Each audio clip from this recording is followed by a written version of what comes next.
वंदे वंदे मातरम। एक बार बोले भारत माता की वंदे। नर्मदे हर। आप सब लोगों से निवेदन है, कृपया शांत हो जाइए। माननीय मुख्यमंत्री जी यहां से 4:30 बजे प्रस्थान उन्हें करना अनिवार्य है। उन्हें सावेर की सभा जाना है। हमारे पास मात्र 25 मिनट है। सबने निवेदन है, कृपया शांत हो जाए। मंच पर निवेदन करूंगा सभी कार्यकर्ताओं से विराज जाए। सम्मानीय हमारे प्रदेश के यशस्वी मुख्यमंत्री जी शिवराज सिंह चौहान साहब और सादर मंच, सभी को प्रणाम करता हूं। समय की कमी है, पूरे मंच को प्रणाम करता हूं। यहां पे जितने भी हमारे गणमान्य जन हैं सबको प्रणाम करता हूं। सभी पत्रकार बंधुओं का अभिवादन करता हूं। संक्षिप्त में अपनी बात रखूंगा, मुख्यमंत्री जी को हमें सुनना है। हम यहाँ पे आज सब एकत्रित हुए हैं, सबको पता है क्यों एकत्रित हुए हैं। ये क्षण बहुत महत्वपूर्ण है, ये समय बहुत महत्वपूर्ण है, अमूल्य है।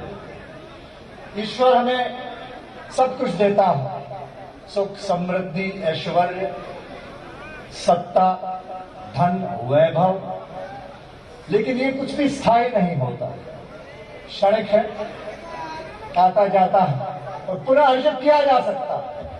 लेकिन एक चीज ऐसी है, समय, काल, परिस्थिति जो लौट के नहीं आती, जो सत्य है, अटल सत्य है। और इसलिए मैं आपसे निवेदन कर रहा हूं कि ये समय बदनावर का है, ये भाग्योदय का समय है। इस समय की हमने प्रतीक्षा आजादी के बाद से आज तक निरंतर करी, और जो अधिकार आपको मिला है, जो सत्ता में भागीदारी आपको मिली है, उसका श्रेय शिवराज सिंह जी को दाता है कि उन्होंने बदनावर को अधिकार दिया, हक दिया। हमें आज समूचे विकास के द्वार हमारे लिए खोले। मैं बस एक छोटा सा प्रश्न आपके जहन में छोड़ के जाऊंगा। माननीय मुख्यमंत्री जी, ये कण्व ऋषि की धरती है, कानवा।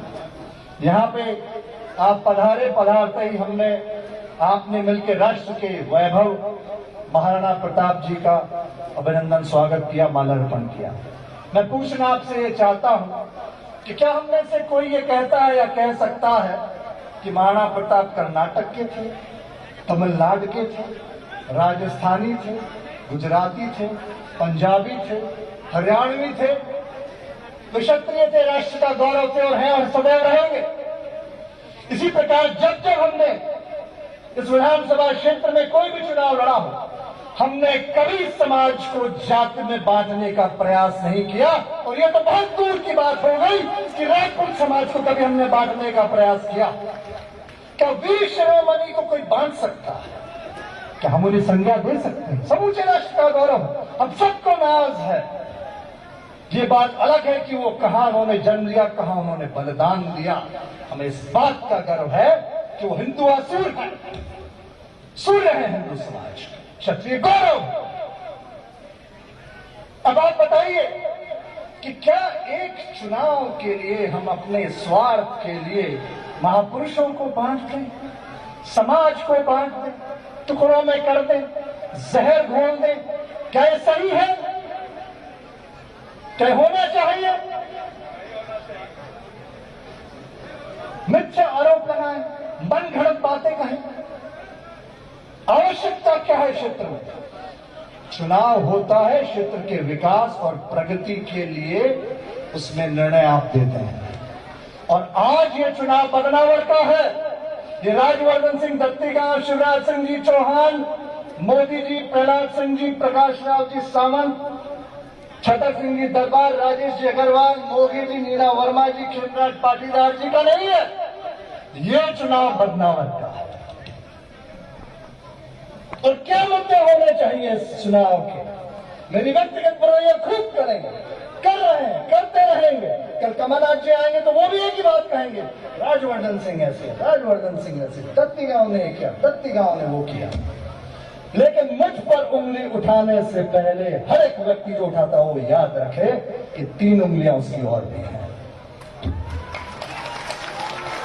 मर्यादा पुरुषोत्तम राम सिर्फ एक हुए, बाकी हम सब मानव है, सब में कमियां हैं, अपनी कमी स्वीकार कर, नतमस्तक हूं जनाब।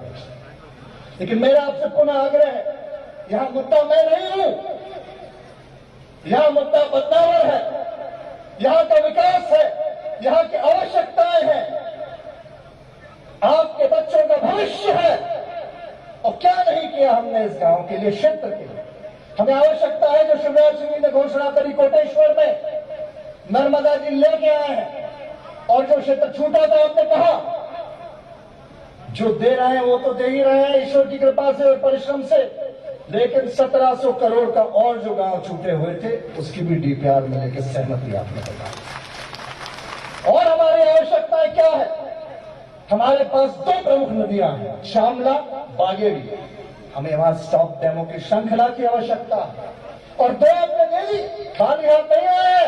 इसी चामला में चामला का द्वार है माननीय मुख्यमंत्री जी, आपने 2 स्टॉप डैम दिए हैं, बराज बड़े बड़े। एक खड़ेली में आपने स्वीकृत किया और एक जलोद में आपने स्वीकृत किया। और जहां लगेगा, माननीय मुख्यमंत्री जी ने कहा है बदनावर के लिए कहीं कोई इनकार नहीं, हर चीज के लिए।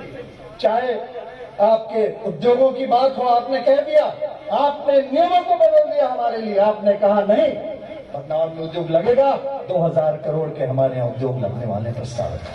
कृषि आधारित 7 से 8000 रोजगार का सृजन प्रथम फेज में पूर्णता की ओर जब जाएगा तो 28 से 30,000 नव रोजगार का सृजन होगा। और उसमें हम ये नहीं देखेंगे कौन जाति समाज धर्म दल का आदमी रोजगार पर लगेगा, सब लगेंगे। जो आएगा पात्रता होगी उनकी ट्रेनिंग करी जाएगी। चामला में जब स्टॉप डैम बनेंगे, पानी आएगा तो कोई एक व्यक्ति नहीं, सबको उसका लाभ मिलेगा। नर्मदा जी आएंगी तो सबको उसका लाभ मिलेगा। सड़कें बनेगी, सबको उसका लाभ मिलेगा। हॉस्पिटल बनेंगे, एक आवश्यकता महत्वपूर्ण माननीय मुख्यमंत्री जी, यहाँ पे हमें सिविल हॉस्पिटल की आवश्यकता है कानून में, और सब कुछ है आपकी कृपा से, सब कुछ हमने यहाँ करवा दिया है। ताकि रोड बन गई है, यहाँ पे पानी की टंकी, और आप इन्हें अभी 1 करोड़ से ज्यादा राशि पेयजल की योजना को और सुदृढ़ करने की इसी कानून मुख्यमंत्री जी ने दी है। थोड़ी करतल ध्वनि तो हो जाए जोर से। और कॉलेज जो रुका हुआ था आपका, उसके 4.25 करोड़ रुपए भी माननीय मुख्यमंत्री ने स्वीकृत करे हैं नौजवानों के लिए, आपके भविष्य के लिए। तालियां तो थोड़ी और बननी चाहिए। हर एक क्षेत्र में आपने यहां प्रयास किया है, हर एक क्षेत्र में आपने कहा हम करेंगे, और ये सिर्फ 6 में 6 एक तरफ झूठा वचन पत्र था, आवास का अधिकार 0 आवास, महिला समूह कर्जा माफ 1 रुपया माफ, रोजगार भत्ता 1 रुपया भत्ता, कन्यादान पे झूठ बोले 51,000 किसी को नहीं, कर्ज माफी पे झूठ बोले आज तक नहीं। आपने भी 22 करोड़ रुपया डलवाया है, सेकंड फेज के जो कागज के टुकड़े बंटवा दिए थे तत्कालीन सरकार ने, 22 करोड़ रुपया डलवाया। 22 तारीख को खातों में आया होगा, रिकॉर्ड निकाल के 0 ब्याज के लिए 800 करोड़ रुपया और माननीय ने दिया। तो मैं अंत में आपसे इतना ही निवेदन करूंगा, माननीय मुख्यमंत्री जी आपसे बात करेंगे क्योंकि उनको जाना है, सांवेर की एक सभा है, और इस बात के प्रति मैं निश्चित हूं माननीय मुख्यमंत्री जी, हमारा क्षेत्र बहुत जागरूक है, हमारे सामान्य तौर पे 80% मतदान होता है। इस साल पता नहीं इस बार कितना करेंगे, लेकिन जो भी करेंगे अच्छा ही करेंगे। चुनाव इन्हीं का है, इन्हीं को लड़ना है और इन्हीं को विजय होना है, क्योंकि भविष्य हमारे क्षेत्र का यहाँ पे है। एक तरफ असीम संभावनाएं प्रगति और विकास की है, भाग्योदय की, और दूसरी तरफ जातवाद का जहर, कटुता, विभाजन, अंग्रेजों की नीति, अपशब्द कहना, टिकट मिलते ही गुंडागर्दी चालू कर दे। मेरी गाड़ी को घेर लिया माननीय मुख्यमंत्री जी, मैं आ रहा था, उतंडता करी, बोतलें फेंकी, नारे लगाए, मुझे अपशब्द कहे, गालियां दी। इतनी ऊंची हरकतें तो बदनावर के इतिहास की राजनीति में कभी हुई नहीं।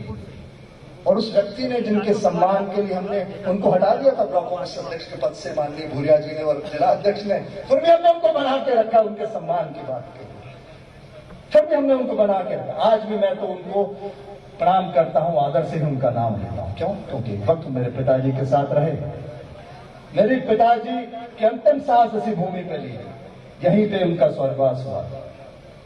इसलिए मैं तो सिर्फ ये कहता हूं अंत में आप सबसे, जब से चला हूं मेरी मंजिल पे नजर है, मैंने कभी मील का पत्थर नहीं देखा।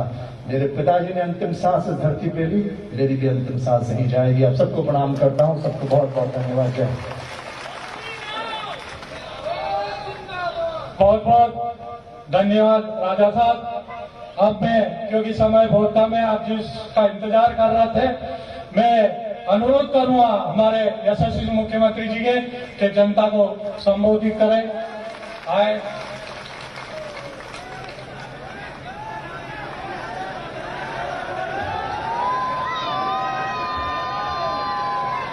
बोलिए भारत माता की, नर्मदा मैया की, महाकाल महाराज की, कानवन और आसपास की जनता की, सभा में आई बहनों भाइयों की और मेरे भांजे और भांजियों की,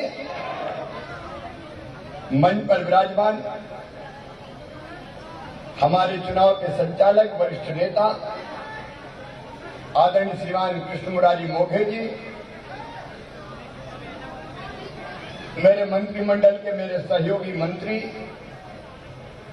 आपके यशस्वी नेता, और जब 1.25 साल में ही कांग्रेस की सरकार के पाप का घड़ा भर गया तो पाप की उस लंका में आग लगा के सरकार को गिरा के राज्यवर्धन सिंह दत्तीगांव भारतीय जनता पार्टी में आ गए, अपने कैरियर को दांव पे लगा। ऐसे हमारे साथी आदरणीय राज्यवर्धन सिंह जी, भारतीय जनता पार्टी की प्रदेश की महामंत्री, हमारी यशस्वी नेता बेटी कविता पाटीदार जी, धार की लोकप्रिय यशस्वी विधायक जिनका आज जन्मदिन है, भाभी जी श्रीमती मीना वर्मा जी, आप जियो हजारों साल। हमारे यशस्वी सांसद आदरणीय छतर सिंह दरबार जी, टेस्टेड राइफल। हमारे दूसरे सांसद पीछे है क्या, झाबुआ रत्नाम वाले, आदरणीय गुमान सिंह जी, आदरणीय हमारे वरिष्ठ नेता पूर्व विधायक श्रीमान खेमराज पाटीदार जी, आदरणीय करण सिंह जी, मनोज सोवानी जी, भाई राजेश अग्रवाल जी, यार ठीक से प्रणाम करो, चिंता मत करो यार राजेश, हम भी तुम्हारे साथ हैं, चिंता नहीं करना। डॉक्टर प्रहलाद सिंह जी, बहन रंजना बघेल जी, आदरणीय जसवंत सिंह राठौर जी, हमारे वरिष्ठ नेता रामेश्वर मुकाती जी, शांतिलाल धवई जी, मंडल अध्यक्षगण, जिले के पदाधिकारीगण। अब समय कम है इसलिए जीवन के एक बार सबको देख लेता हूं, हटो भैया। सभी नेता साथी पदाधिकारीगण और सामने बैठे हुए मेरे लिए तो भगवान, मेरी जनता जनार्दन, बुजुर्गों और नौजवान भाइयों, बेटे बेटियों, दोनों हाथ जोड़ के शीश झुका के आप सबको प्रणाम करता हूं, नमस्कार करता हूं। अभी राज्यवर्धन जी थोड़े से भावुक हो रहे थे, कह रहे थे मुझे गालियां दी। आप परेशान मत हो राज्यवर्धन सिंह जी, अरे ऊपर से ही आजकल कांग्रेस ये कर रही है, यहाँ की क्या बात कर रहे हैं। वहां देख लो कमलनाथ जी बोरा गए, नवरात्रि चल रही है। अभी हमने बेटियों के पूजा की, मैंने उनके चरण छुए। ये भारतीय जनता पार्टी की परंपरा है, हम मां बहन और बेटी के चरण छू के उनको प्रणाम करते हैं। उनका मान सम्मान और इज्जत ये हमारी संस्कृति और संस्कार में है। यत्र नार्यस्तु पूजन्ते रमन्ते तत्र देवता। जहां मां बहन और बेटी को मान सम्मान और इज्जत की नजर से देखा जाएगा, वहीं भगवान निवास करेंगे, यह हमारे धर्म ग्रंथों में कहा गया है। मैं जहां भी जाता हूं, मैं बेटियों के चरण छूता हूं, चरण पढ़ता हूं। और कमलनाथ जी आपको क्या हो गया है, 74 साल की उम्र है आपकी, आपके साथ आपके मंत्रिमंडल में हमारी एक बहन जो आज मंत्री है, बहन इमरती देवी जी, कल डबरा गए और उनके बारे में जो शब्द बोले बहन और भाइयों, मैं तो दोहरा नहीं सकता। आप सबने टीवी पर देखा होगा, उनकी इज्जत तार-तार की गई, उनके सम्मान से खिलवाड़ किया गया। और जब हमने विरोध किया तो इतनी निर्लज्जता कि मैं तो नाम भूल गया था। अरे तुम्हारे मंत्रिमंडल में जो सदस्य रही उसका ही नाम भूल जाओ तो तुम्हें मुख्यमंत्री क्या नेता प्रतिपक्ष रहने का भी हक नहीं है, अधिकार नहीं। नाम भूल गया। अब चोरी और सीना जोड़ी कह रहे आइटम तो हम सब है, मैं भी आइटम हूं, तुम भी आइटम हो। 12 आइटम। अगर कोई घर में मां बहन बेटी से जाके आइटम कह दे तो सहन कर पाओगे क्या मेरे बहनों और भाई? और हम कुछ भी सहन कर ले, लेकिन बहन और बेटी का अपमान हिंदुस्तान की धरती सहन नहीं कर सकती, मध्य प्रदेश की धरती सहन नहीं कर सकती। इमरती देवी की आंखों में आंसू है। क्या वो गरीब घर में पैदा किसकी उसकी इज्जत तार-तार की जाएगी? मजदूर से मंत्री बन गई मेहनत और समर्पण के बल पर, इसलिए उनका अपमान किया जाएगा। याद रखें कमलनाथ जी, ये वो धरती है कि सीता मैया का अगर रावण ने अपमान किया था तो वंश में नाम लेवा पानी देवा नहीं बचा था, नाम लेवा पानी देवा। और जब द्रौपदी जी का अपमान हुआ था तो दुर्योधन और दुशासन का क्या हाल हुआ था, ये कभी मत भूलना। अब बातें बना रहे हैं, मुझे उम्मीद थी गलती मांगेंगे, माफी मांगेंगे, लेकिन वो अब भी मौजूरी कर रहे हैं और 2 गालियां मुझे दे रहे हैं। मैं सोनिया गांधी जी से कहना चाहता हूं, आप भी पैदा हो, आप भी मां बहन और बेटी रही हो, क्या आपकी पार्टी का नेता प्रतिपक्ष अगर इस तरह अपमान करे किसी बहन का तो आप सहन कर पाओगी कि आपको जवाब देना होगा? मध्य प्रदेश की जनता जवाब मांगती है, और अगर आप जवाब नहीं देती तो हम ये मानेंगे कि आप भी कमलनाथ के विचारों से सहमत हैं। क्या हो गया कांग्रेस? मुझे कहा शिवराज सिंह चौहान नालायक है। कानवन वालों में आपको नालायक लगता हूं? अरे जोर से बताओ, मैं नालायक हूं क्या? फिर और बोले, कहने लगे ये तो नारियल लेके घूमता है। तो नारियल लेके नहीं घूमू तो क्या शैंपेन की बोतल लेके घूमू? अरे मेरी माटी ने मुझे नारियल के संस्कार दिए। नारियल भगवान को भी चढ़ाते हैं, देवी जी को भी चढ़ाते हैं, और मेरी जनता अगर विकास का काम मांगती है, कानवन वाले कहते हैं कॉलेज का भवन बनाओ, तो हम कॉलेज का भवन बनाने के लिए भूमि पूजन करते हैं और नारियल फोड़ देते हैं। हम विकास के नारियल फोड़ते हैं। नर्मदा मैया का पहला फेज ये कांग्रेस से मैं पूछना चाहता हूं, आप ईमानदारी से कानवन में बता दें मेरे बहनों का, अगर शिवराज सिंह चौहान नहीं होता तो क्या कमलनाथ नर्मदा ले आते? यहां दिल से बताना, ले आते क्या? जब इनकी सरकारें थी तो कहते थे अरे छिपरी नर्मदा नहीं मिल सकती, इम्पॉसिबल, हो ही नहीं सकता। मुझे पता था कानवन वालों कि धार गिना हो चाहे निवाड़ मालवा हो, अगर बचाना है तो केवल नर्मदा मैया का पानी ही एक विकल्प है, और उसे मैंने तय किया। असंभव शब्द मेरे शब्दकोश में नहीं है, मैं नर्मदा जी का पानी लाऊंगा लाऊंगा और लाऊंगा। पहला चरण स्वीकृत हो गया। राजवर्धन जी, हमारे कैमरा जी ने चिंता मत करना, दूसरा चरण भी स्वीकृत कर रहा हूं। इस इलाके के खेतों तक नर्मदा मैया का पानी लेके आएंगे।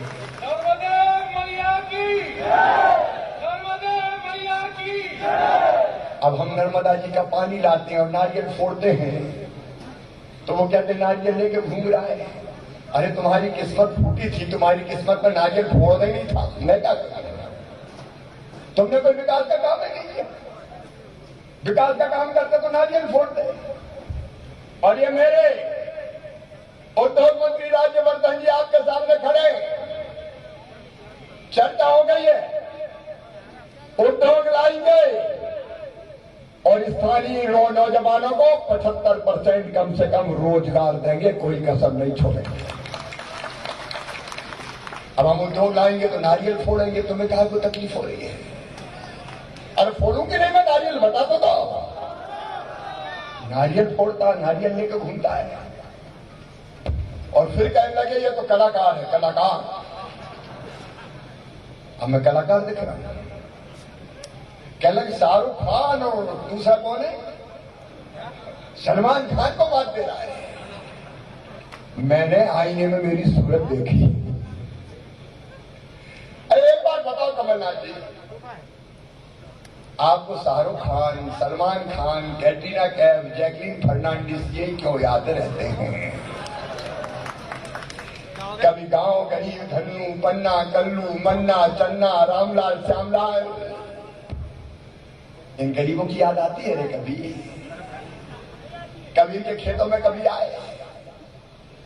कभी गांव गांव की गलियां देखी? गरीब याद नहीं, किसान याद नहीं। और हम खेतों में उतरते हैं तो उनको तकलीफ होती, कहते हैं कलाकार है।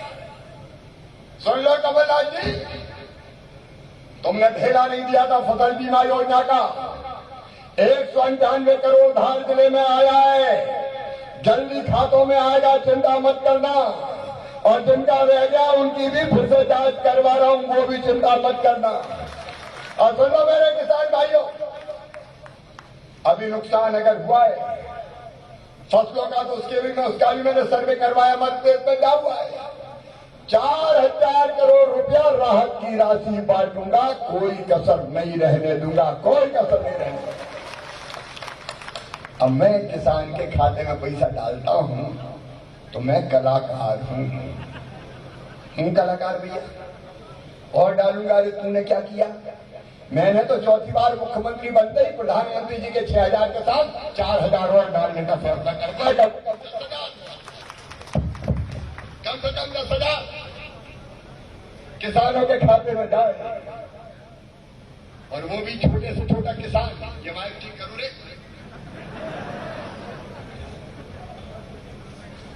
छोटे से छोटा किसान,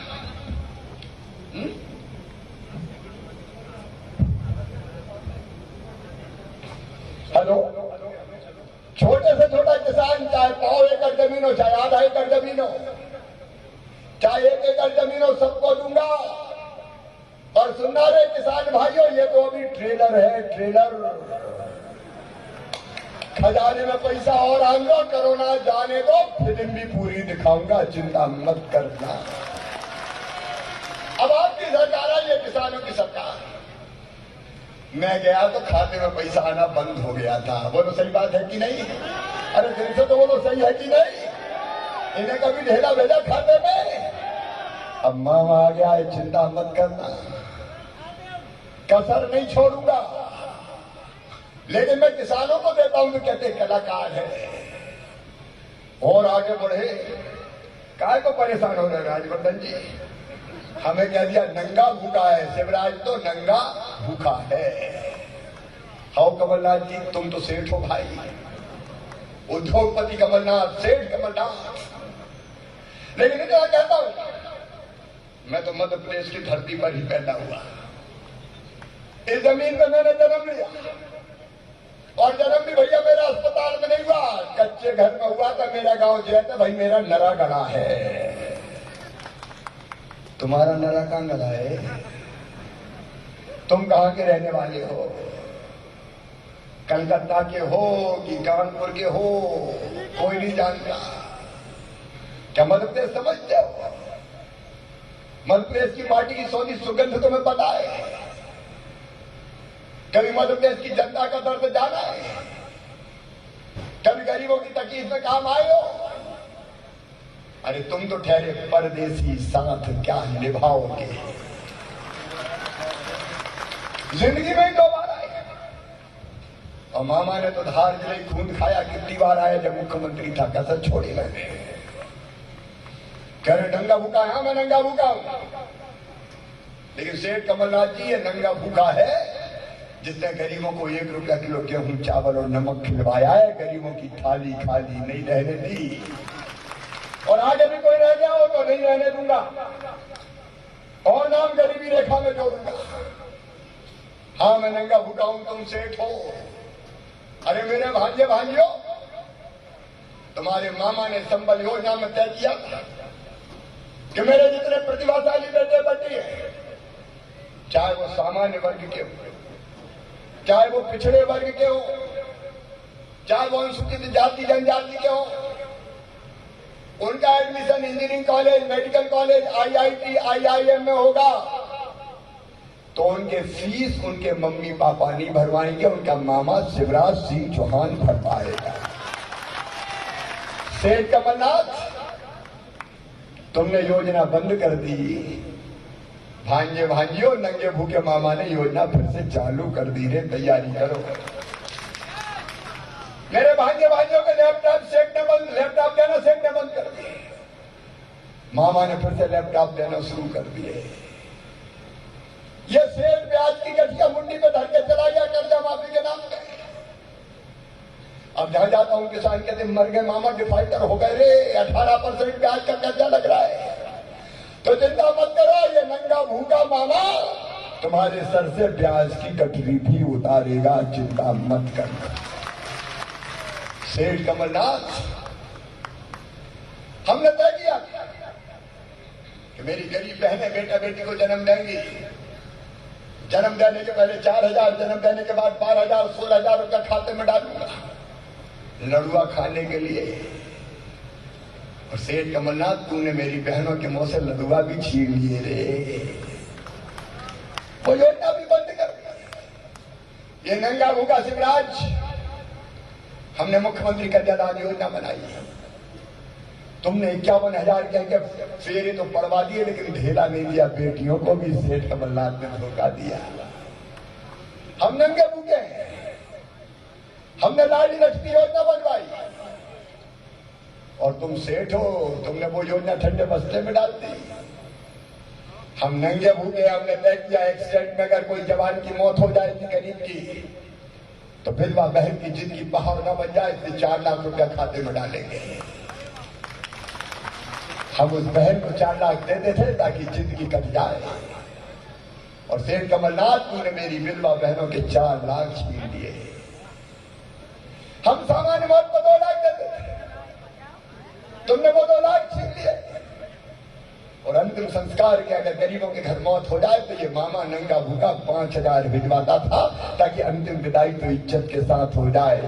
ए सेठ कमलनाथ, तूने तो गरीबों के कफन के भी 5,000 छीन दिए और मुझे नंगा भूखा कहते हैं। मेरे बहन और भाई को मध्य प्रदेश बनाने में जुटे हुए हैं। मुझे मुख्यमंत्री पद की अब कोई 4 में अलग नहीं है, 4थी बार हो गया है। लेकिन मैं वचन देता हूं, मैं मध्य प्रदेश को बदलने के लिए, आपकी तस्वीर और तकदीर बदलने के लिए, बच्चों का भविष्य बदलने के लिए फिर मुख्यमंत्री बनाऊं। ये भगवान की कृपा है, महाकाल महाराज की कृपा है। हमने तो सोचा ही नहीं 7 साल में फिर आ जाएंगे। अब हम तो झोला लेकर निकल पड़े, जब 5 साल लड़ाई भड़ाई करना है। इन 7 साल में पाप का गड़ा भर गया, भ्रष्टाचार का अड्डा बना दिया वल्लभ भवन को, घोटालों को अंजाम दिया, विकास के काम नहीं किए। और जब इनके पाप का घड़ा भर गया तो राज्यवर्धन सिंह दत्तीगांव ने सिंधिया जी के साथ मिलकर पाप का घड़ा फोड़ दिया। तो 7 साल में चले गए तो हम क्या करें भैया। लेकिन हम मध्य प्रदेश बनाने के लिए, आपको जानकारी, जब मैं पिछली बार आया था, कानवन क्षेत्र सहित पूरे क्षेत्र में विकास की योजनाओं को अंजाम दिया था। आने वाले 3 साल में कोई गरीब कच्चे घर में नहीं रहेगा। आने वाले 3 साल में मेरी माताएं बहनें हैंडपंप पर पानी नहीं भरेगी, नल जल योजना बना के हर घर में नल का पानी दिया जाएगा। समय कम है क्योंकि मुझे सावेर भी पहुंचना पड़ेगा, हेलीपैड वहां भी बहुत दूर है, यहां भी बहुत दूर है। और इससे मैं आप सबसे आज निवेदन करने आ रहा हूं। वो हमें गाली देंगे, देने दो यार, क्या फर्क पड़ता है, मुझे अंतर नहीं पड़ता। अपना मान सम्मान तो अपनी जनता है, लेकिन बहन की बेइज्जती और मां की बेइज्जती की है ये बेटी की, तो वो सहन मत करना मेरे बहन और भाइयों। मध्य प्रदेश की बेटी का अपमान सहन है। और विकास के लिए, जनता के कल्याण के लिए, गरीबों के उत्थान के लिए, किसानों की आय दुगनी करने के लिए मेरी प्रार्थना है, राज्यवर्धन सिंह दत्ती गांव को आपका आशीर्वाद दीजिए। हम विकास में कोई कसर नहीं छोड़ेंगे। बोलिए, आप सबको मुझ पर विश्वास है? पीछे तक एक स्वर में बताना ईमानदारी से, विश्वास है? तो मैं विकास में कसर नहीं छोड़ूंगा। लेकिन याद रखना, मैं मुख्यमंत्री तभी बना रहूंगा जब राज्यवर्धन सिंह दत्ती गांव यहां से जीत के आएंगे। दोनों जुड़े हुए हैं। आप कमल की बटन दबाएंगे तो आपका वोट दत्ती गांव जी को तो मिलेगा ही, मुख्यमंत्री बने रहने के लिए शिवराज सिंह चौहान को भी मिलेगा। और आपका आशीर्वाद दत्ती गांव जी को दीजिए, भारतीय जनता पार्टी को दीजिए, शिवराज सिंह चौहान को दे दिए, माननीय नरेंद्र मोदी जी को दीजिए। बोलिए, सब तैयार है? तो मेरे साथ आज खड़े होकर इस सभा में कार्यान्वयन में संकल्प लेंगे। कोई जाति नहीं, कोई दूसरा मुद्दा नहीं, एक ही मुद्दा, विकास और जनता का कल्याण और मोदी जी के हाथ मजबूत करना। और इस मुद्दे पर हम सबका वोट कमल को जाएगा। भारी बहुमत से राज्यवर्धन जी को जिताएंगे, भाजपा को जिताएंगे। तैयार हो? तो मेरे साथ दोनों हाथ ऊपर उठा के, दोनों मुट्ठी बांध के, भारत माता की जय बोल के भाजपा को जिताने का संकल्प ले। बोलिए, भारत माता की, भारत माता की। मेरे बहनों और भाइयों, आज मैं स्वर्गीय श्री प्रकाश जी सावंत के चरणों में प्रणाम करता हूं, उनके चरणों में श्रद्धा के सुमन अर्पित करता हूं। उनके बिना कार्यान्वयन अधूरा लगता है। और महाराणा प्रताप जी के चरणों में, महाराणा प्रताप के चरणों में प्रणाम करता हूं। बोले, महाराणा प्रताप की नर्मदा।